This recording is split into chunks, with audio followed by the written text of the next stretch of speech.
जय हिंद प्यारे बच्चों, कैसे हैं आप सभी। मैं अमरेंद्र श्रीवास्तव आप सभी का खान ग्लोबल में स्वागत करता हूं। उम्मीद करता हूं सारे बच्चे मस्त होंगे, बढ़िया पढ़ाई चल रही होगी, जानदार शानदार लाजवाब। एक बार सारे बच्चे कमेंट करके बता दीजिए सभी को ऑडियो वीडियो क्लियर है, तेजी से बता दें।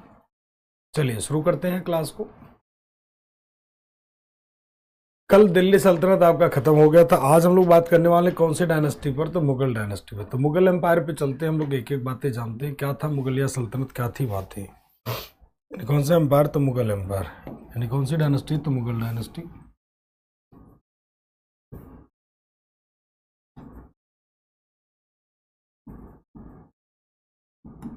मुगल एम्पायर यानी क्या, मुगल साम्राज्य।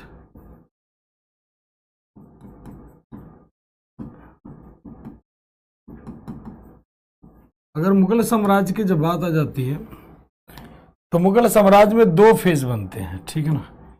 एक होगा फेज 1, दूसरा होगा फेज 2। जय हिंद सभी को, आजाद जी, दीपक जी, सभी बच्चों को, कोमल जी, शुभम जी, राणा जी, अमित जी सभी को। तो देखो, मुगल एम्पायर की अगर हम बात कर लेते हैं तो सबसे पहले इसमें कौन से शासक थे, क्या थे क्या नहीं थे, सारी बातें देखते हैं। कौन कौन से शासक थे, मुगल शब्द क्या था, इनके वर्ड क्या थे। तो मुगल शब्द की अगर हम बात कर लेते हैं तो इसे दो फेज में हम लोग पढ़ते हैं। इसे हम लोग पढ़ते हैं फेज 1 एंड क्या फेज 2। हम लोग दो भागों में पढ़ते हैं। फेज सेकंड दो भागों में पढ़ते हैं। ये पहला फेज हो जाएगा क्या आपका, ग्रेट मुगल। ग्रेट मुगल या ग्रेट मुगल फेज 1 में हम लोग किसे किसे पढ़ेंगे, तो मतलब जो शक्तिशाली मुगल शासक होंगे, यानी powerful Mughal ruler, Mughal ruler यानी क्या, शक्तिशाली मुगल शासक। दूसरे फेज में हम लोग पढ़ेंगे वीक मुगल रूलर।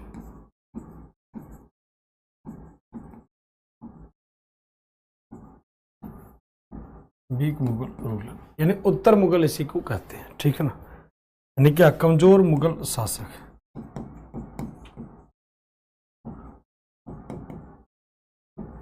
कमजोर मुगल शासक।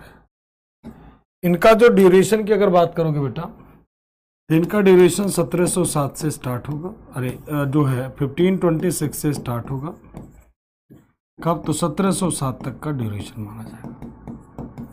और इनका ड्यूरेशन कितना माना जाएगा, तो 1707 से लेकर के 1857 ऑब्लिक 62 ये माना जाएगा, ठीक है ना। मुगल साम्राज्य के टाइम पीरियड की बात करोगे तो 1526 से लेकर के 1857 ऑब्लिक 62 इनका टाइम पीरियड माना जाएगा, ठीक है। और इसमें सबसे पहले हम लोग देखते हैं कौन सा, तो ग्रे शक्तिशाली मुगल शासकों में। शक्तिशाली मुगल शासकों में कौन होगा, बाबर, हुमायूं, जहांगीर, शाहजहां।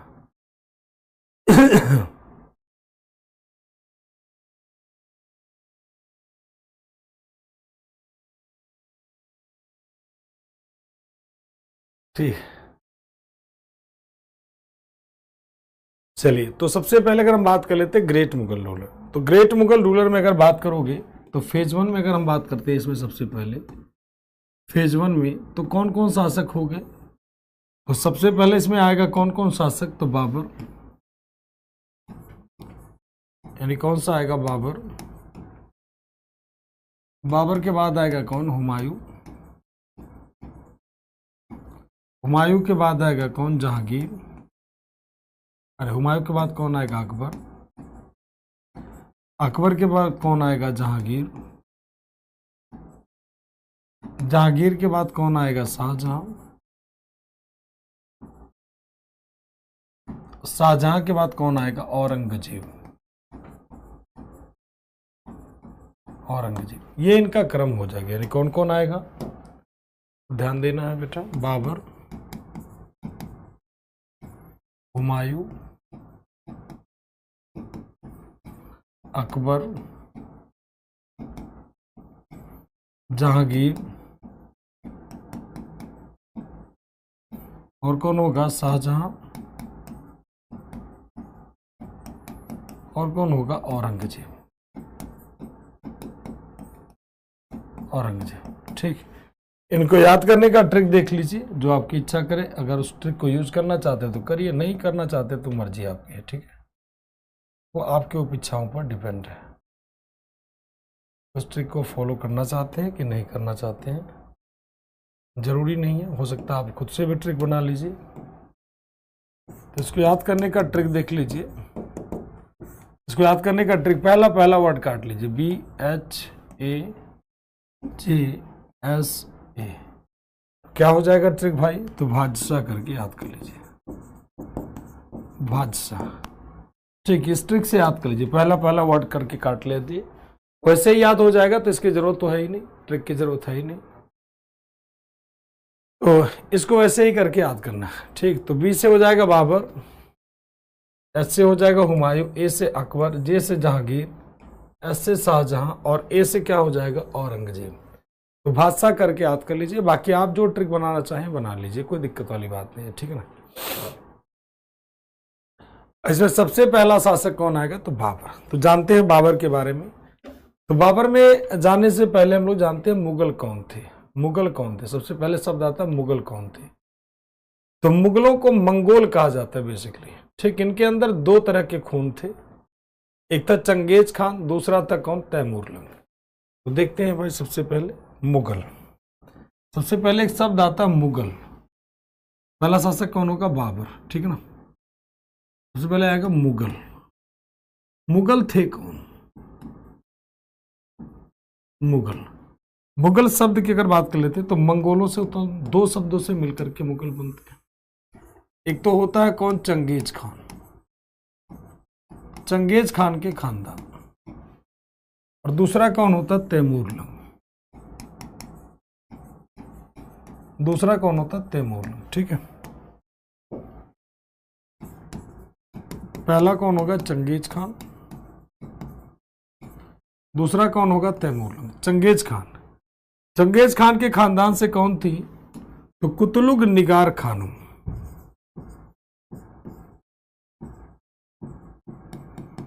कुतलुग निगार खानम कौन हो जाएंगे? Qutlugh Nigar Khanam, Nigar Khanam. She was mother of Babur, कौन हो जाएंगी? बाबर की माता। और तैमूर लंग के खानदान से कौन होगा?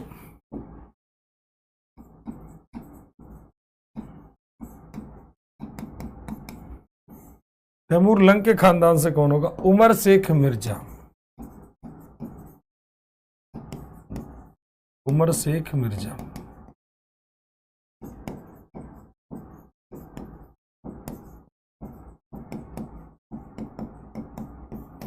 मिर्जा की उपाधि लोग लेते थे। ये कौन होगा भाई? उमर शेख मिर्जा। तो उमर शेख मिर्जा कौन होगा? तो फादर ऑफ बाबर। और ये कौन हो जाएंगे? तो मदर ऑफ बाबर।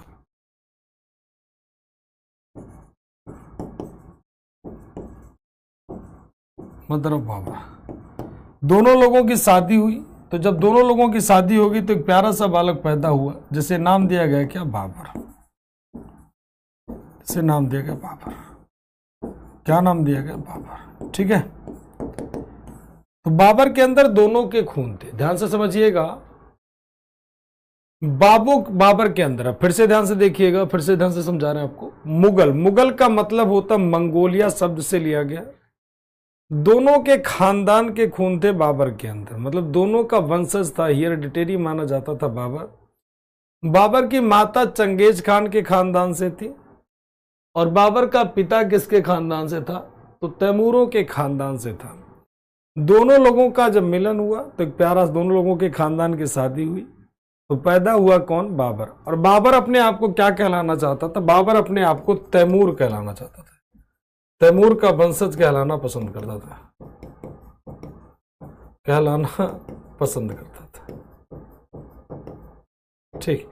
कहता था भाई मैं तैमूरों का वंशज हूं, अपने आप को कहता था तैमूरों का वंशज, ठीक। कहता था मुझे ऐसे फालतू मत समझो, मैं तैमूरों के वंशज से हूं, तो अपने आप को तैमूरों का वंशज कहलाना ज्यादा पसंद करता था। क्लियर है यहां तक सभी का? एक बार बता दीजिए।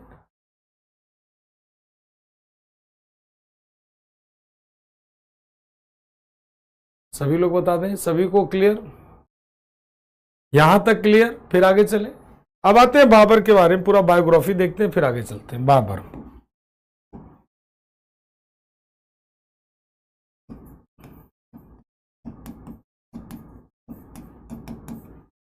बाबर, चलिए। यस सर, अमित जी का बहुत बढ़िया, clear sir, clear sir, clear sir. Prince ji का, वेदिका, रवीश, अनुराग जी, सभी का clear sir, clear sir, clear sir, clear sir, बहुत बढ़िया। करिश्मा, सॉरी कृष्णा, इतना बड़ा बोल्ड में आपने नाम लिखा है। कृष्णा, कृष्णा शुक्ला जी, रिया, रवि, सभी का क्लियर। देवेश, वेरी गुड बच्चे। शुभकुंती, सभी का क्लियर, वेरी गुड। चलिए बहुत बढ़िया। अब आगे आते हैं, बाबर के बारे में जानते हैं। बाबर का सबसे पहले टाइम पीरियड देखते हैं, जन्म तिथि देखते हैं, सब कुछ देखते हैं।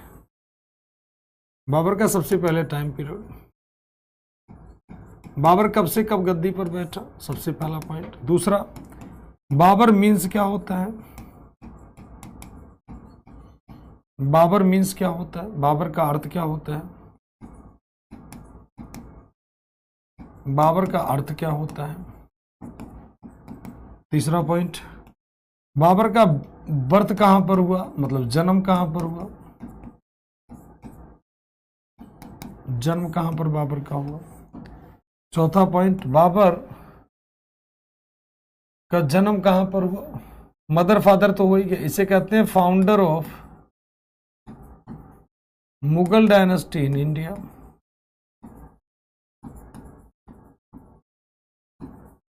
Founder of Mughal dynasty, Mughal वंश का शासक। चलिए, पहले इतना जानते हैं, फिर आगे बढ़ते हैं। बाबर का टाइम पीरियड की बात करोगे 1526 से 1530 तक। बाबर का अर्थ क्या होता है? टाइगर, यानी क्या? बाघ होता है। बाबर का जन्म कब हुआ? तो 14 Feb 1483 को। कहां पर? तो Andijan, Andijan Fergana,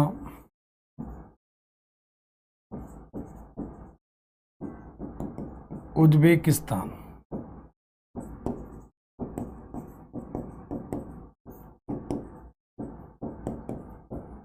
अंदीजान Fergana, Uzbekistan.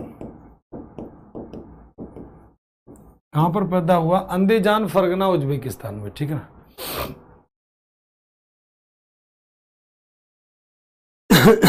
अभी तो पार्टी शुरू है, अभी तो कुछ बताया कहाँ यार, अभी तो जन्म तिथि लिखवा रहे हैं। टेंशन ना लो, सब कुछ बताएंगे, कुछ छोड़ेंगे नहीं। 14 फरवरी 1483 को। बाबर कौन से दिन पैदा हुआ? वैलेंटाइन डे के दिन, ठीक है। चलिए और बातें कर लेते हैं बाबर के बारे में। बाबर कैप्चर काबुल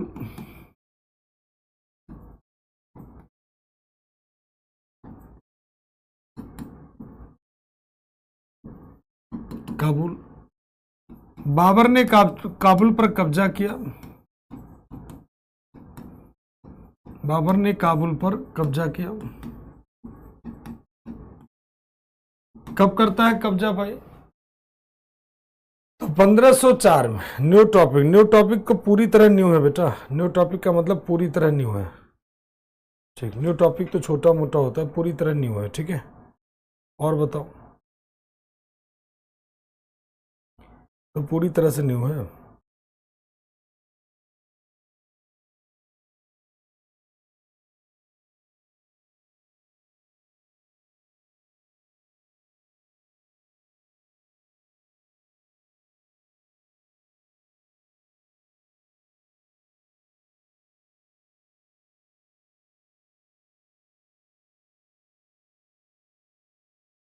ठीक, चलिए और बातें कर लेते हैं।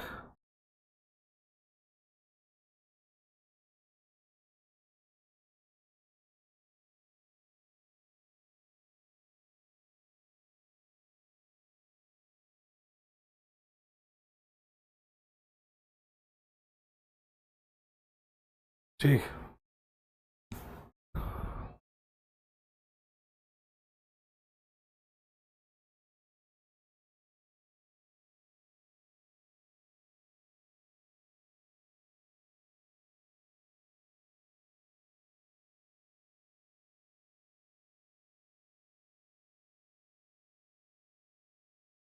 तो 1504 में कहां पर है? तो बाबर ने कब्जा किया था कब? तो 1504 में, 1504 AD में बाबर ने बादशाह की उपाधि धारण की है।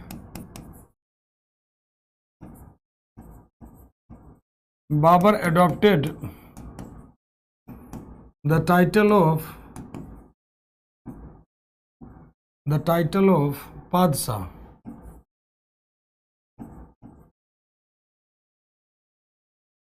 बाबर ने बादशाह की उपाधि धारण की।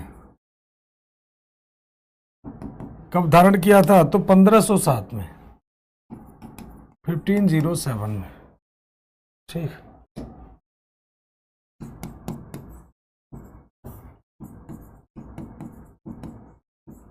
बाबर ने बादशाह की उपाधि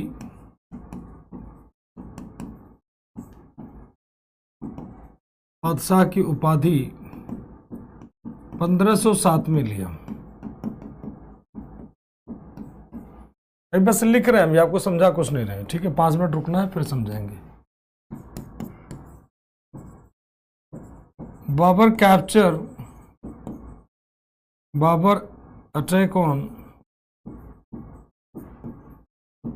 attack on Bajaur and Bhira. Babur ने बाजौर और भीरा पर आक्रमण किया।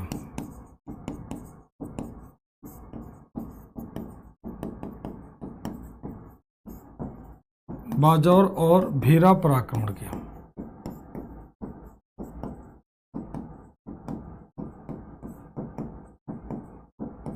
ठीक। अब इसके बाद बात करते हैं फर्स्ट बैटल ऑफ पानीपत। कौन सा बैटल? तो फर्स्ट बैटल ऑफ पानीपत। इसको तो मैंने आपको बता दिया था।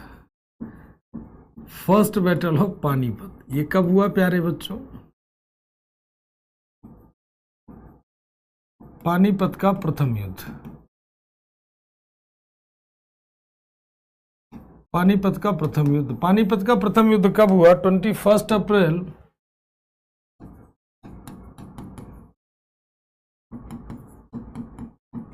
1526 को। बाबर वर्सेस इब्राहिम लोदी। बाबर वर्सेस इब्राहिम लोदी।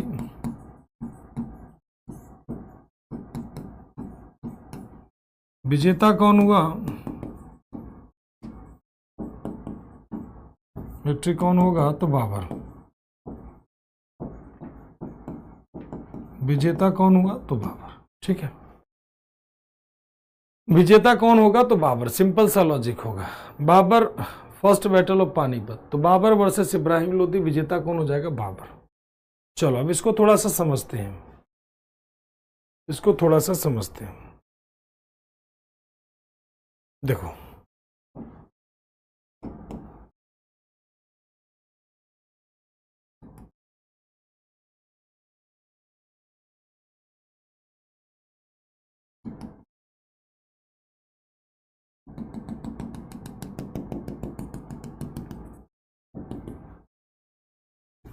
थोड़ी देर के लिए मान लीजिए हम लोगों का प्यारा क्या हो जाए? इंडिया हो जाए। ठीक, मानने में तो कोई बुराई नहीं है, और खैर और कोई ऑप्शन भी नहीं है, मानना ही पड़ेगा। दूसरे का क्षेत्र कब्जा कर लेंगे, टेंशन ना लीजिए। ये मान लीजिए हम थोड़ी देर के लिए कि हम लोगों का प्यारा इंडिया हो गया। ठीक, इंडिया के जस्ट बगल में जाओगे तो यहां पर क्या होता है? पाकिस्तान। पाकिस्तान के इधर में जाएंगे तो यहां पर हो जाएगा क्या? अफगानिस्तान। अफगानिस्तान। यहीं पर एक प्यारा सा प्लेस है जिसे कहते हैं काबुल। क्या कहते हैं? काबुल। यहां पर एक प्लेस है जिसे कहते हैं काबुल। अफगानिस्तान के इधर में जाएंगे, पाकिस्तान हो गया अफगानिस्तान, फिर इधर में जाएंगे तो यहां पर आ जाएगा कौन सा क्षेत्र हो जाएगा? ईरान। कौन सा हो जाएगा? ईरान। तो हमें ईरान वगैरह से मतलब नहीं है, ऐसे आगे बढ़ते जाएंगे तो यहां पर एक छोटा सा कंट्री हो जाएगा जिसे कहते हैं उज्बेकिस्तान। क्या कहते हैं? उज्बेकिस्तान। और उज्बेकिस्तान के यहीं पर एक छोटा सा प्लेस और हो गया जिसे नाम दिया जाता था फरगना। क्या कहते थे? फरगाना। यहां पर एक प्लेस है जिसे कहते हैं समरकंद। समरकंद। और यहां पर एक प्लेस है खूबसूरत था जिसे हम लोग नाम देते हैं क्या? दिल्ली। ठीक। दिल्ली का शासक कौन था? तो ध्यान रखिएगा, दिल्ली का शासक कौन था? इब्राहिम लोदी। इब्राहिम लोदी था। ठीक, चलो पूरी दास्तान आपको सुनाएंगे। अब ध्यान से सुनो सारे बच्चे, बिल्कुल कॉन्सेंट्रेट होकर के। मान लीजिए हम लोगों का प्यारा इंडिया होगा, ठीक है। इंडिया में शासक कौन है? इब्राहिम लोदी। और इधर यहां पर फरगना में पैदा होता है बाबर। बाबर के पिता का नाम था उमर शेख मिर्जा। क्या नाम था इनका? उमर शेख मिर्जा। उमर शेख मिर्जा यहां का शासक थे, फरगना के शासक थे। ठीक, खूब बढ़िया उनका जीवन चल रहा था। ठीक, खूब बढ़िया जीवन चल रहा था, अच्छा खासा जीवन चल रहा था। अब यहां पर बात कर लेते हैं, जब यहां पर उमर शेख मिर्जा ये पैदा होते हैं कब? 14 मतलब इनका जो बेटा होता है बाबर कब पैदा हुआ, बन हुआ? तो 1483 में। यानी कब पैदा? 1483 में पैदा हुआ। और 1494 में उमर शेख मिर्जा की डेथ हो गई। कब डेथ हो गई? 1494 में। 1494 में डेथ हो गई। तो बाबर कितने ईयर्स का हुआ? 11 ईयर्स का। एंड उसमें 11 ईयर कंप्लीट कर चुका था, +1 कर दीजिए, यानी कितना? तो 12 ईयर्स की एज में बाबर फरगना का रूलर बनता है। तो 12 ईयर की एज में क्या होता है? फरगना का, ठीक, रूलर बनता है कौन? बाबर। और जब फरगना का रूलर बना बाबर, तो उसके लिए सबसे बड़ा चैलेंज क्या था कि बगल में था समरकंद। अब समरकंद और फरगना दोनों जगह में कहां पे रूल करे? फरगना पे रूल करे या समरकंद पे रूल करे? प्रॉब्लम तो इस बात की है।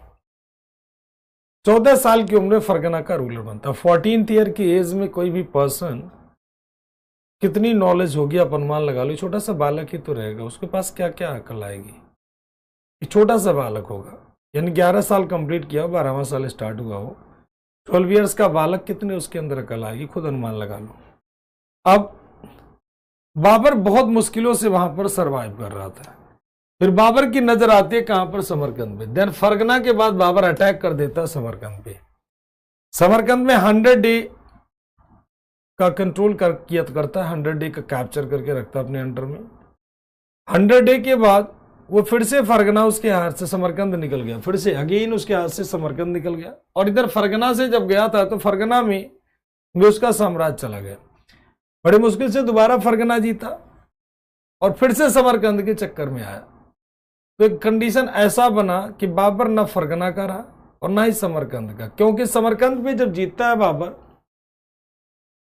तो देन वहां के उस टाइम के एट दैट टाइम एक रूलर थे शाह, जो है ईरान के शासक थे शाह से मदद मांगता है। बाबर कहता है भाई हमें अपना एम्पायर बनाना है और मैं चाहता हूं समरकंद हमारे अंडर कंट्रोल में आ जाए, तो प्लीज हेल्प।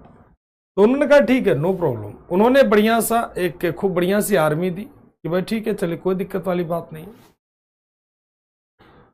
उसे खूब बड़ी सी सेना दे दिया कि भाई ठीक है चलो जीतो। देन वो समरकंद की विक्ट्री करता है। जब विक्ट्री करता है, खूब बढ़िया से उसे कैप्चर करता है। तो शाह ने कहा कि भाई तुम मेरे नाम से रूल करो, मेरे कमांडर के रूप में रूल करो, अपना इंडिपेंडेंट कोई डिसीजन नहीं ले लो। बाबर को किसी का कमांडर बनना मंजूर नहीं था। बाबर चलता था, ठीक, बाबर चाहता था कि वो मेरा अलग ही एक साम्राज्य हो। ठीक, वो चाहता था कि मेरा अलग ही साम्राज्य हो, मैं ऐसा नहीं कि भाई एक मेरा क्षेत्र हो। ठीक, वो बाबर चाहता था कि मेरा अलग एक साम्राज्य हो, फुल साम्राज्य हो, बढ़िया सा साम्राज्य हो। ठीक, वो चाहता था अपना खुद का एम्पायर स्थापित करना। बाबर समरकंद शाह के अंडर में दे के वहां से निकल गया। बाबर आता, अब बाबर बहुत दिनों तक ऐसे घूम रहा था, इधर उधर कहीं कुछ नहीं मिल रहा था। देन उस समय क्या था? उस समय काबुल की गद्दी खाली थी, काबुल का थ्रोन खाली था, काबुल पर कोई शासक नहीं था, कोई रूल नहीं कर रहा था। तो बाबर को काबुल की गद्दी उस समय खाली थी, काबुल का कोई रूलर नहीं था, वहां की जो प्रिंसेस थी वो रूल कर रही थी। काबुल की जो प्रिंसेस थी, राजकुमारी थी, ठीक, वहां पर वो रूल कर रही थी, यहां पर काबुल में रूल कर रही थी, बड़ा प्यारे से रूल कर रही थी। अब काबुल में गद्दी खाली थी। अब बाबर यहां से फरगना और समरकंद छोड़ने के बाद बाबर काबुल कहाँ आ जाता है? काबुल में। तो काबुल में जब पहुंचता है बाबर, तो पूरी सेना लेकर के चारों तरफ काबुल का किला घेर लेता, फोर्ट को उसे पूरी तरह से घेर लेता है। बाबर ने कहा कि भाई ठीक है भाई, काबुल का किला घेर लिया बाबर चारों तरफ से। घेरने के बाद उन्हें प्रपोजल दे देता शादी का कि भाई आपके पास एक ऑप्शन है, आप हमसे मैरी कर लीजिए, शादी कर लीजिए। अब उनके पास कोई और अल्टरनेट ऑप्शन तो था नहीं राजकुमारी के पास, वो शादी कर लेती है। याद करो जब महाभारत में जैसे गांधारी का शादी करवाना था, तो गांधारी के शादी के लिए खूब बड़ी सेना लेकर के, ठीक, खूब बड़ी सेना लेकर के, देखो भीष्म पितामह पूरी सेना लेकर के पहुंच जाते गांधार किले के सामने। और जब गांधार किले के सामने प्रपोजल लेकर के पहुंच जाते तो वहां पर देखो कि पूरा किला चारों तरफ से घेर लेते, खूब बड़ी सी सेना लेकर के चले जाते हैं, वहां पर उसे घेर लेते हैं जो भीष्म पितामह। और कहते हैं कि शकुनी के जो पिताजी थे, उनसे फादर थे, उनसे कहते हैं कि भाई हम चाहते हैं कि यह गांधार और हस्तिनापुर दोनों एक हो जाए, ठीक, एक साथ हो जाए और मैट्रिमोनियल रिलेशनशिप में आ जाए सभी लोग दोनों, ठीक, एक वैवाहिक संबंध में आ जाए, एक तरीके से कह दीजिए। तो उन्होंने कहा ठीक है भाई कोई बात नहीं, लेकिन अब समस्या ये थी कि खूब बड़ी सेना लेकर के गए थे, ठीक, खूब बड़ी सेना लेकर के गए थे। वही चीज बाबर का था। अब मजबूर होकर के भाई शकुनी के पिता क्या करते हैं, शादी करवाते हैं। अब ना करवाए तो समस्या, हस्तिनापुर की सेना गांधार पर अटैक कर देगी, क्योंकि खूब बड़ी सेना लेकर के पितामह जाते हैं। और अगर शादी करवाए तो धृतराष्ट्र से अंधे इंसान थे, तो वही बात यहां पर थी। खूब बड़ी सेना लेकर के काबुल के किले को घेर लेते हैं, और जब काबुल के किले को घेर लेते हैं खूब लंबे समय से घेर के बाबर रखता, तो फिर शादी हो जाता है और काबुल तो बाबर के कब्जे में आ गया। बाबर को काबुल से प्यार नहीं था, काबुल की लड़की से प्यार नहीं था, बल्कि किससे प्यार था? तो काबुल से प्यार था। ठीक, जैसे कहते हैं ना कि अगर अमीर घर की लड़की शादी कर लो तो देखो जीवन आनंदमय हो जाता है, कभी कभी, कभी उल्टा भी हो जाता है, उनके खर्चे संभाल पाना आसान नहीं होता है। ठीक, दोनों तरह के इसके प्रभाव है। तो काबुल पर बाबर का कब्जा हो गया 1504 में। 1507 में इसने बादशाह की उपाधि ले ली। लेकिन काबुल में भी यहां पर जो कंट्रोल किया था, तो बाबर चाहकर भी नहीं निकल पा रहा था यहां से। बाबर के इधर हो गए थे सारे उज्बेक, इधर से उस्मान, और इधर से क्या हो गए थे? सफावी हो गए थे। तो बाबर ना इधर जा पा रहा था, ना इधर मूव कर पा रहा था, ना इधर मूव कर पा रहा था। बाबर के लिए ओनली वन ऑप्शन, और वो ऑप्शन के रूप में क्या था? इंडिया। क्या ऑप्शन था? कि इंडिया। बाबर कहां पर आए? इंडिया पर आए। और यही एक रोड बन रहा था बाबर के लिए, कि बाबर गैलरी जो बन रही थी, बाबर फिर से देख लीजिए, न बाबर इधर जा सकता था, न बाबर इधर जा सकता था, न बाबर इधर जा सकता था। बाबर के लिए एकमात्र गैलरी थी, क्या थी? तो इंडिया। ध्यान से समझना सारे लोग, नहीं तो मामला खराब है। देखो कितना लंबा स्पीच, दोबारा नहीं समझाएंगे। तो बाबर तीनों तरफ से दुश्मन से गिरा, तो इधर थे उज्बेक, इधर थे उस्मान, इधर थे सफावी। बाबर के लिए एकमात्र गैलरी थी, और गैलरी के रूप में क्या थी? इंडिया। बाबर की, ऐसे कह लीजिए, बाबर की नानी बाबर को कहानियां सुनाया करती थी। इंडिया तो एक तरीके से गोल्ड माइन के रूप में है, सोने की खान के रूप में है। ठीक, इतना ज्यादा रिसोर्सेस है सोने के, ऐसे कह लीजिए इतने सारे रजवाड़े हैं, एक संसाधन के रूप में उसे हम लोग प्रयोग कर सकते हैं वहां पर। तो इंडिया तो सोने की खान है। तुम डरते किससे हो? तुम्हारे पूर्वज चंगेज खान, तैमूर लंग, ये सब जब मर्जी करता था अटैक कर लेते थे। तुम्हारे जो पूर्वज हैं तैमूर लंग, चंगेज खान, जब मर्जी किया अटैक करके लेकर के इंडिया को लूट करके आए, और कभी कोई प्रॉब्लम नहीं हुई। तो तुम क्यों डरते हो? दूसरी बात थी। एक तीसरी बात आती, बाबर को इंडिया पर अटैक के लिए किसने इनवाइट किया? तो दो लोग इनवाइट करते हैं। एक होता है इब्राहिम लोदी का चाचा, इसका अंकल होता है, जिसे कहते हैं आसफ खान लोदी, आसफ खान लोदी। और दूसरा कौन होता है? दौलत खान लोदी। दौलत खान लोदी कौन था भाई? दौलत खान, ये पंजाब का गवर्नर था। इन दोनों लोगों ने बाबर को इंडिया पर अटैक करने के लिए क्या किया? इनवाइट किया। जब इनवाइट करते हैं अटैक के लिए, तो आप पहले से जानते हो घर का भेदी लंका डाय। जब घर में ही भेदिया पड़ा हो तो किसी बाहरी आदमी की नीड नहीं है। तो ये दोनों लोग इंडिया पर अटैक के लिए बाबर को क्या करते हैं? इनवाइट करते हैं। और परिणाम स्वरूप कौन सा बैटल होता है? तो फर्स्ट बैटल ऑफ पानीपत होता है। ठीक, पानीपत का प्रथम युद्ध होता है और खतरनाक तरीके से होता है, और उस युद्ध को जीतने के लिए बाबरनामा के हिसाब से राणा सांगा ने बाबर को इंडिया पर अटैक करने के लिए इनवाइट किया था, लेकिन राणा सांगा नहीं इनवाइट करते, क्वेश्चन मार्क रहता है। तो फिलहाल बाबर और उनके बीच जो युद्ध हुआ बड़ी ही खतरनाक थी। बाबर इस युद्ध को जीतने के लिए तुलुगमा सिस्टम प्रयोग करता है, गन पाउडर प्रयोग करता है, बारूदों का प्रयोग करता है, और इब्राहिम लोदी युद्ध करते हुए बैटल फील्ड में मारा गया। और बाबर का दिल्ली के पर पूरी दिल्ली, आगरा, इन सब पे पूरी तरह से क्या हो गया, कब्जा हो गया। सभी का क्लियर है, एक बार बता दीजिए। इसके बाद बात कर लेते हैं, बाबर वाज इनवाइटेड बाई, चलो अगले पेज पे ले लेते हैं।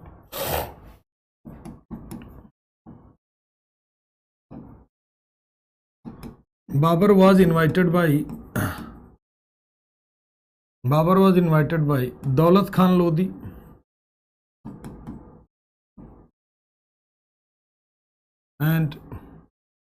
एंड आसफ खान लोधी।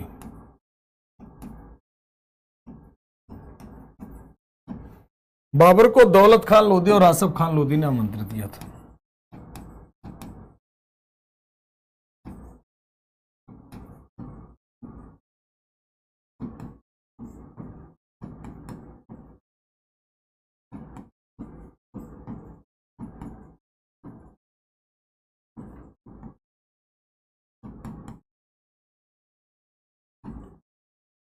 और आसफ खान लोधी ने आमंत्रित किया था।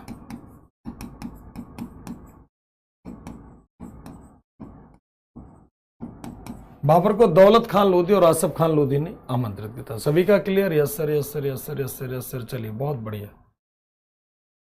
100% क्लियर, 100% क्लियर, वेरी गुड बच्चे, बहुत बढ़िया। चलिए, आलम खान लोधी, आसफ खान, हाँ आसफ खान मिलता तो आसफ खान, नहीं मिलेगा तो आलम मार देना, कोई दिक्कत नहीं है। आसफ मिलता तो आसफ, नहीं मिलेगा तो आलम मार देना, आलम खान, ठीक है। आसफ मिलता तो ठीक है, नहीं मिलेगा तो आलम मार देना, ठीक। आसफ मिलता तो आसफ, नहीं मिलेगा तो आलम खान, ठीक है। ये कौन था? दौलत खान लोधी, इब्राहिम का चाचा। दौलत खान लोधी कौन था? तो uncle of Ibrahim Lodhi.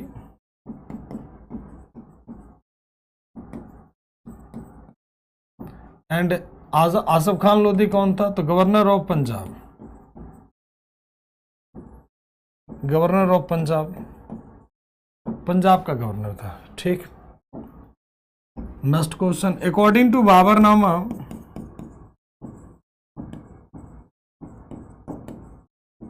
According to Baburnama यानी क्या? बाबरनामा के अनुसार बाबर वाज इनवाइटेड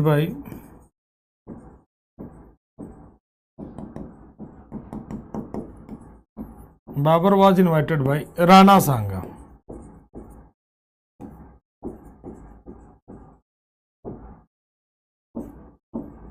बाबर को राणा सांगा ने आमंत्रित किया था।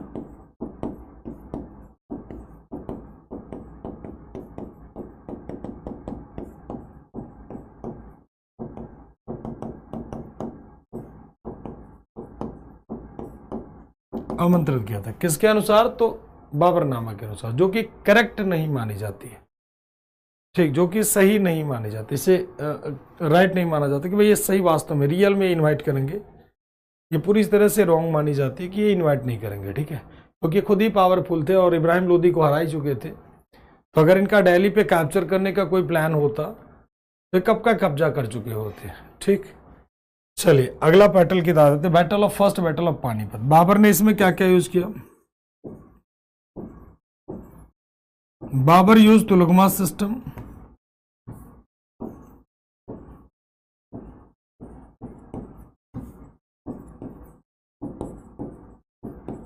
System, gun powder and artillery. Artillery का मतलब क्या होता है? तोप खाना। बाबर ने इसमें खूब बड़े पैमाने पर गन पाउडर और इन सारी चीजों का खूब बड़े पैमाने पर प्रयोग करता है, ठीक है, ध्यान रखिएगा। और क्या प्रयोग करता है? आर्टिलरी। ध्यान रखिएगा क्या प्रयोग करेगा? तोप खाना, कैनन कर दीजिए, क्योंकि छोटे पैमाने पर होता था कहना।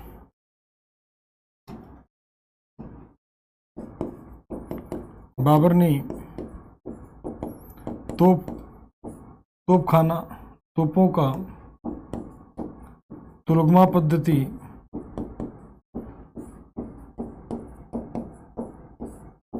और बारूद का प्रयोग किया, बारूद का प्रयोग किया खूब बड़े पैमाने पे। ठीक है, बहुत बड़े पैमाने पर क्या करते हैं, प्रयोग करते हैं। ठीक, क्यों इनवाइट किया था? क्योंकि वो शासक बनना चाहता था और वो सेनापति बनना चाहता था। अंकल जो उसका था आसफ खान लोधी, वो खुद स्वयं को रूलर बनाना चाहता था, स्वयं को सुल्तान बनाना चाहता था।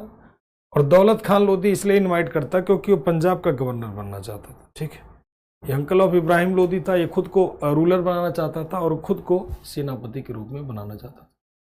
ठीक, तो ये दोनों लोग खुद को रूलर और ये सारी चीजें बनाना चाहते थे। चलिए, इसके बाद अगला आ जाते हैं। ये सारी क्लियर होंगे सभी का। तो इसमें तुलगमा पद्धति क्या होता है? तुलगमा पद्धति जैसे बचपन में आपने सुना होगा, लोग कहते थे ज्यादा बोलोगे तो घेर के मारूंगा। ठीक है, कहते ना ज्यादा बोलोगे तो घेर के मारूंगा। इसका तोप खाने का प्रमुख कौन था? ध्यान रखिएगा, तोप खाना प्रमुख यानी हेड ऑफ आर्टिलरी तो कौन हो जाएगा? तो दो लोग हो जाएंगे, एक मुस्तफा हो जाएगा और दूसरा होगा उस्ताद अली। ठीक है, तो मुस्तफा एंड उस्ताद अली कौन हो जाएगा? मुस्तफा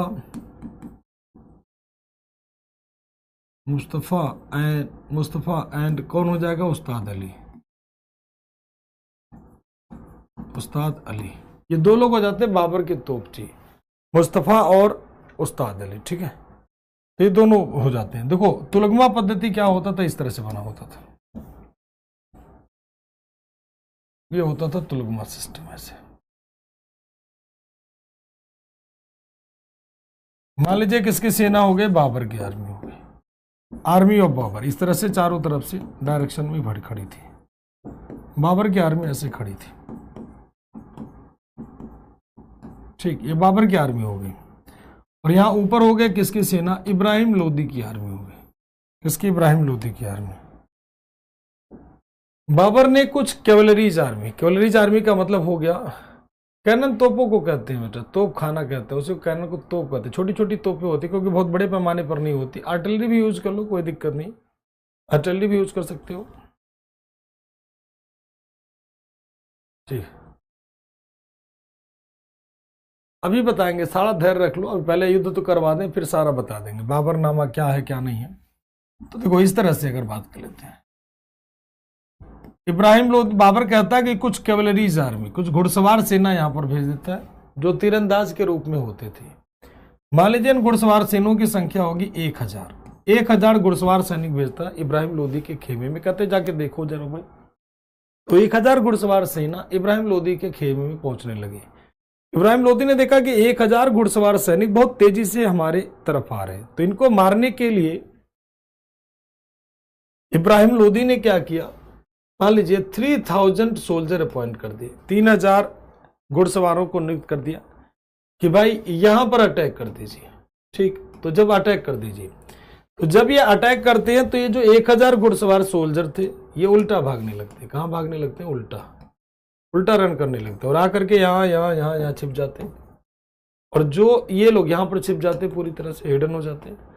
और जब ये इनका पीछा करते हुए आते 3000, तो ऐसे पीछा करके आते हैं, बीच में हो जाते सारे के सारे लोग। ठीक, सारे के सारे लोग, चारों तरफ से इनके ऊपर अटैक किया जाता है। अब बताओ, चारों तरफ से मतलब सभी साइड से इनके ऊपर अटैक किया जाता, तो बाबर का कुछ लॉस होता नहीं ना। बहुत बड़े पैमाने पर क्या होती? पूरी सेना मारी जाती। इसी को कहा जाता तुलगमा सिस्टम। वेदिका दोनों भाषा में पढ़ाते हैं, चाहे आप हिंदी में चाहे इंग्लिश में। तो थोड़ा क्या होता है, दोनों लैंग्वेज यूज कर रहे हैं, एक लैंग्वेज तो यूज ही नहीं कर रहे हैं, तो दोनों लैंग्वेज यूज कर रहे हैं। इसमें थोड़ा क्या होता है, पूरा भाषा लिख रहे हैं। कौन सा लाइन जो बच रहा है जो आपका दोनों लैंग्वेज में ट्रांसलेट नहीं कर रहे हैं, हर एक लाइन को ट्रांसलेट कर रहे हैं। तो इसमें आप 2-3 बार ये चीजें लिख चुके हो। ठीक, तो आप बताओ कौन सी लाइन बच गई जो ट्रांसलेट नहीं की? अगर एक आध लाइन बची होगी दोबारा उसको ट्रांसलेट कर देंगे। ठीक, और बताओ, दोनों मीडियम यूज करते हैं, एक मीडियम तो है नहीं। तो बताएं आप कौन सी लाइन बच गई जो यूज नहीं की? एक आध लाइन की बात मैं नहीं करता कि एक आध लाइन कभी इंग्लिश में ही इंग्लिश खाली लिख देते तो हिंदी वाले मैनेज करते हैं। ठीक, हर एक लाइन को हिंदी इंग्लिश में लिख रहे हैं। कोई ऐसी लाइन बची हो तो बताओ। दोनों लाइन में दोनों भाषा प्रयोग करेंगे ना। अब खाली इंग्लिश अगर यूज करेंगे तो हिंदी वाले बच्चे प्रॉब्लम क्रिएट करेंगे, और खाली हिंदी यूज करेंगे तो इंग्लिश वाले। तो दोनों लैंग्वेज यूज करते हैं तो बराबर दोनों लैंग्वेज चलती है, तो बाईलैंग्वेज का मतलब ही होता है। ठीक, हाँ, ये तुलगमा पद्धति। तो खाने का जो हेड होता था यानी हेड ऑफ आर्टिलरी,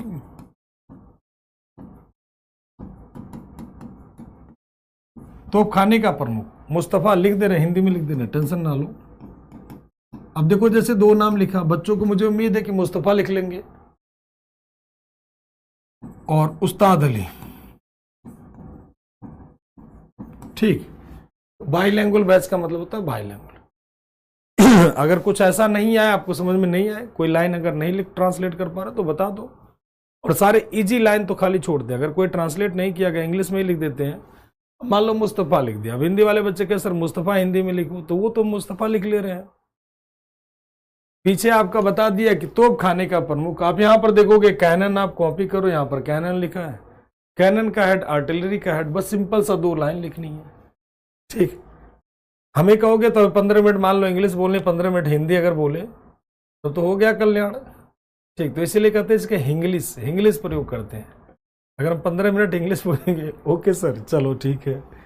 तो दोनों भाषाओं का प्रयोग किया जाता है बेटा। एक भाषा अगर हम चाहोगे तो हमें क्या दिक्कत, हम तो जिस लैंग्वेज में कहो उस लैंग्वेज में पढ़ाते, हमें तो कोई प्रॉब्लम नहीं है। आप बोलोगे तो हिंदी हम यूज ही नहीं करते हैं, जीरो यूज करेंगे, लगभग नहीं के बराबर। लेकिन आप ये सोचो बच्चे हैं ना, सभी लैंग्वेज के होते हैं बेटा। ठीक, तो इसी को कहते हैं तुलगमा सिस्टम, कि ज्यादा बोलोगे तो घेर के मारूंगा। तो तोप खाने का प्रमुख होता था। तोप नहीं जानते हो, तोप नहीं जानते हो, कहते 10 तोपों की सलामी, 20 तोपों की सलामी, तो वही तो होता है तोप। ठीक, चलिए अब आगे की तरफ बढ़ते हैं प्यारे बच्चों। इसके बाद अगला बैटल की बात करते हैं।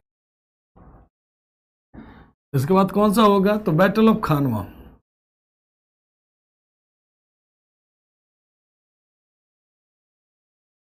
बैटल ऑफ खानवा यानी कौन सा, खानवा का युद्ध। बैटल ऑफ खानवा कब होगा, 16 मार्च 1527 को।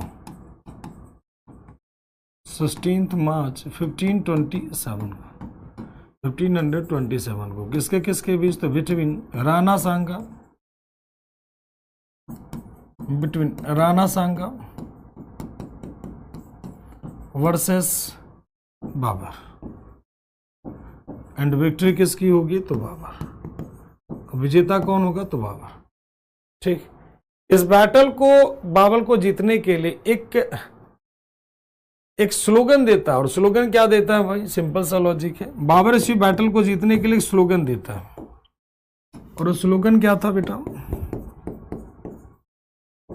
स्लोगन ऑफ बाबर का नारा।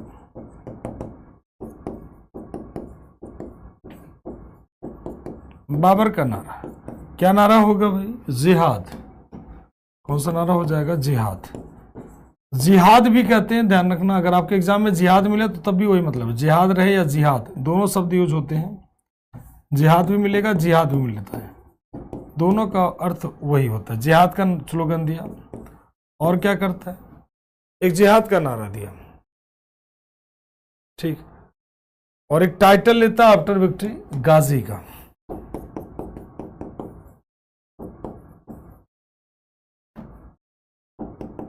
एक उपाधि क्या होगा, गाजी का। टाइटल गाजी। चलो अब इस बैटल को समझते हैं पूरा डिटेल में। देखो बाबर और इनके बीच जो बैटल होता है, वो बैटल कैसे होता है। ठीक, सर हमें मुगल अंग्रेजों की हिस्ट्री पढ़ाई जाती है, जबकि उनका ज्यादा महान शासक इंडिया के हैं। हाँ, तो क्या करोगे, सिलेबस तो बदल नहीं सकते हो। अब आपके एग्जाम में है तो है, कैसे पता चलेगा कि कौन खराब था कौन अच्छा था। हिस्ट्री की पहली क्लास देखो, फिर आपको पूरा डिटेल क्लियर हो जाएगा। ठीक, तो आपको क्लियर हो जाएगा कि आखिर क्यों भाई, क्या रीजन था, क्या कारण था। सिंपल सा लॉजिक हो जाएगा, क्या रीजन होगा, क्या कारण होगा। चलिए अब देखो यहां पर अगर हम बात कर लेते हैं राणा सांगा, देखो सिंपल सा लॉजिक, इसके पहले जो बैटल थे वो था मुस्लिम वर्सेस मुस्लिम। क्या था? मुस्लिम वर्सेस मुस्लिम, यानी एक मुस्लिम दूसरा भी मुस्लिम, ठीक है। इस बैटल में क्या था? इस बैटल को बाबर मुस्लिम वर्सेस हिंदू बना देता है, क्योंकि इसके पहले कौन था? मुस्लिम वर्सेस हिंदू। मुस्लिम कौन था? इब्राहिम लोग। मुस्लिम कौन था? राणा सांगा। मुस्लिम कौन था? सॉरी, बाबर। और हिंदू कौन थे? राणा सांगा। तो बाबर कहता था, क्योंकि फर्स्ट बैटल ऑफ पानीपत में तो इसे प्रयोग कर नहीं पाता, बाबर कहता कि मैं यहां शासक बनने नहीं आया हूं, बल्कि दारुल हर्ब को दारुल इस्लाम में बदलने आया हूं, यानी गैर काफिरों के देश को मुस्लिम धर्म में कन्वर्ट करने, मैं इस्लाम जिहाद करने आया हूं। शासक तो मैं फरगना में भी था, शासक तो मैं फरगना में भी था, रूलर तो मैं फरगना में भी था। मैं इंडिया में इसी पर्पज से आया हूं कि दारुल हर्ब को दारुल इस्लाम में बदला, यानी गैर काफिरों के देश को हिंदू धर्म में कन्वर्ट, मैं यहां जिहाद करने आया हूं। बाबर ने शराब की बोतलें तुड़वा दी, जो वाइन की बॉटल्स थी वो सब तुड़वा दिया। अल्तमगा नामक टैक्स जो होता था, अल्तमगा टैक्स वो फ्री कर दिया, सबको माफ कर दिया। सभी को अल्तमगा नामक टैक्स क्या कर देता? माफ कर देता, कि भाई चलो इसे माफ कर दिया हमने, ठीक, अल्तमगा नामक कर माफ कर दिया। और बाबर कहता, बाबर का जिहाद क्या था वो मैं आपको बता रहा हूं। कहता यदि तुम युद्ध करते हुए मारे गए तो दूध से नहलाए जाओगे, सफेद घोड़े पर बिठाए जाओगे और जन्नत में जाओगे, जहां पर 24 परियां तुम्हारा वेलकम करेंगी, स्वागत करेंगी, ठीक है। तो धर्म के नाम पर इस तरह से, और धर्म का जब बैटल चल रहा तो हर कोई क्या होता है? हर कोई मूर्ख बन जाता है। तो वही सेम चीजें यहां पर थी।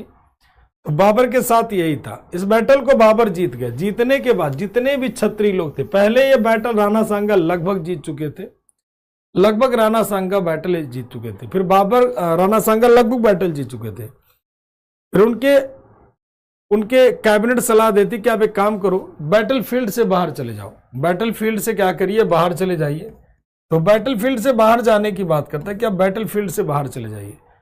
उनकी सलाह, कैबिनेट मतलब जो राणा सांगा लगभग युद्ध जीत चुके थे, राणा सांगा कैबिनेट कहती है कि आप बैटल फील्ड से बाहर चले। जैसे ही राणा सांगा बैटल फील्ड के बाहर जाते हैं, बाबर हल्ला करा देता, राणा सांगा युद्ध छोड़ के भाग गए, राणा सांगा बैटल फील्ड छोड़ के भाग गए।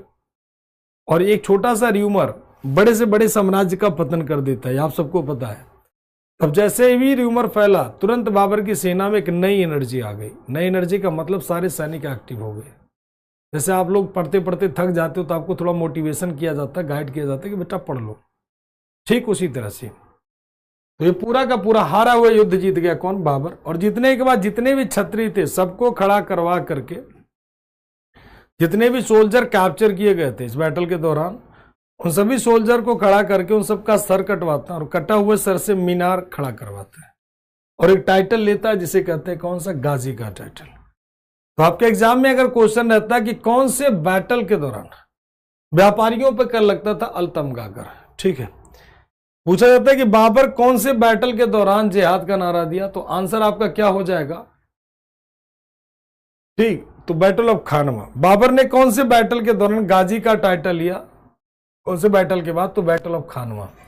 सर बाबर एग्जाम के लिए रिपीट करना, हाँ बिल्कुल रिपीट करना है। खानवा का युद्ध और पानीपत का युद्ध, ये दो युद्ध आपको याद रखना है, ठीक। दो युद्ध आपके लिए महत्वपूर्ण है। बैटल ऑफ चंदेरी, इसके बाद कौन सा बैटल होता है? चंदेरी।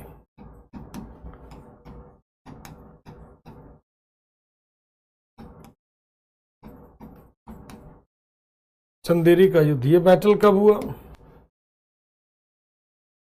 1528। मेदिनी राय,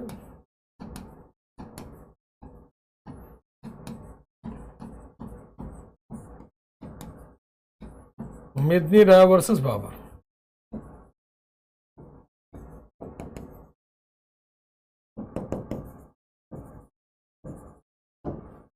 विजेता कौन होगा भाई? बाबर। विक्ट्री किसकी होगी? तो बाबर। ध्यान रखिएगा, विक्ट्री किसकी होगी? तो बाबर। इसके बाद एक और बैटल, ये छोटा छोटे बैटल होंगे। बैटल ऑफ घाघरा,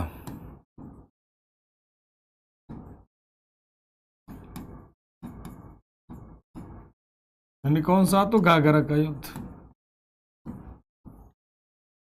घाघरा का बैटल 1529 किसके किसके बीच? तो महमूद लोदी, बिटवीन महमूद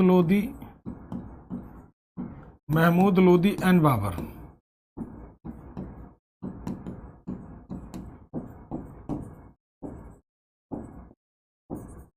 विक्ट्री कौन होगा? बाबर। अब इसको याद कैसे करोगे भाई? तो इसको याद करने का ट्रिक देख लो कि 4 बैटल लगातार बाबर लड़ता है, लगातार जीतता, मतलब कोई भी बैटल हारता नहीं है।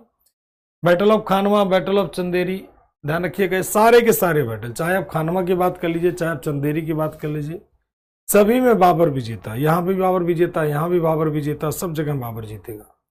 4 बैटल लड़ेगा, चारों का चारों जीतेगा। इसको याद करने का ट्रिक देख लीजिए। और ट्रिक क्या होगा? पानी भरने खान में,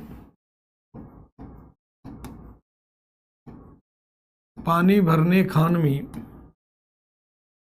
चंदा घघरा पहनकर गई। घघरा होता है, घाघरा होता है, घघरा या घाघरा, चलो घाघरा कर लेना, पहन कर गई। दूसरा ट्रिक हो गया क्या?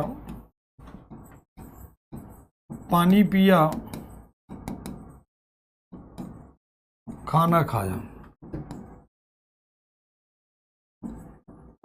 चंद मिनट में घर गया।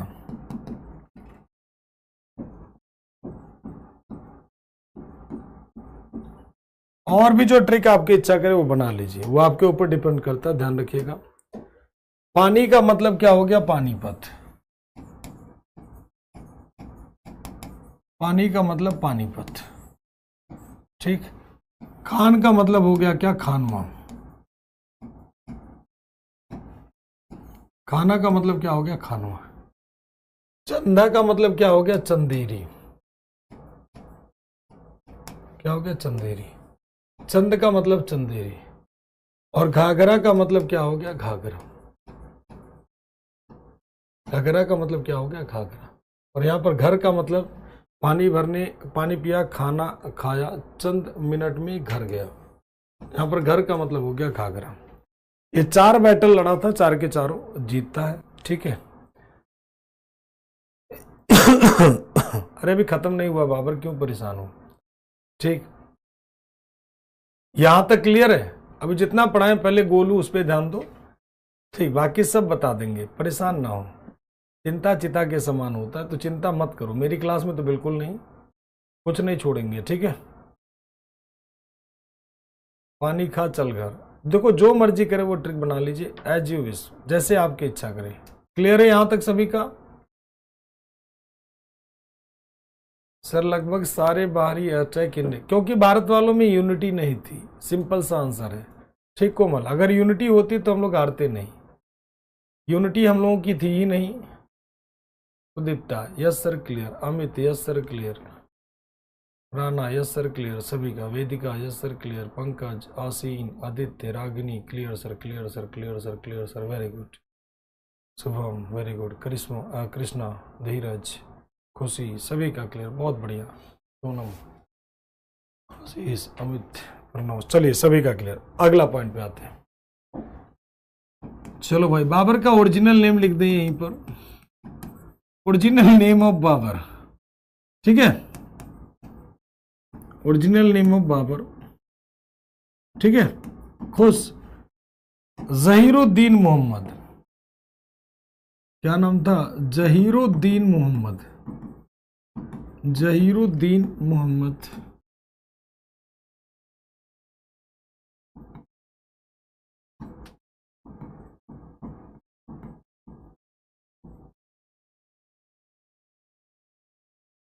जहीरुद्दीन मोहम्मद, ये बाबर का ओरिजिनल नेम था, ठीक है, ओरिजिनल नेम था बाबर का, ध्यान रखिएगा, ओरिजिनल नेम था बाबर का। और बात कर लेते हैं, बाबर का ओरिजिनल नेम क्या था? जहीरुद्दीन मोहम्मद, यानी क्या? जहीरुद्दीन मोहम्मद बाबर का रियल नेम था या ओरिजिनल नेम कह लीजिए। और बात कर लेते हैं, तो जुक्के बाबरी, तो जुक्के बाबरी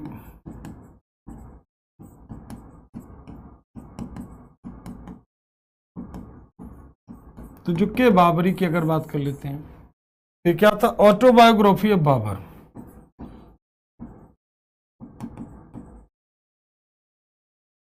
ऑटोबायोग्राफी ऑफ बाबर यानी क्या? बाबर की आत्मकथा।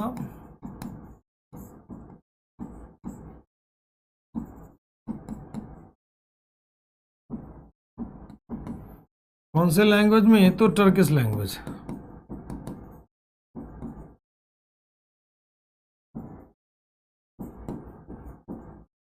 कौन सी भाषा बेटा? तो तुर्की भाषा। तो टर्किश की जगह चगताई टर्की कर दीजिए।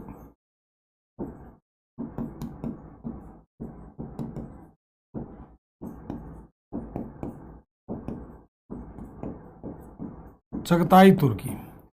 इसका ट्रांसलेट कौन करेगा? इसको ट्रांसलेट कौन करेंगे? अनुवाद अब्दुल रहीम खाने खाना।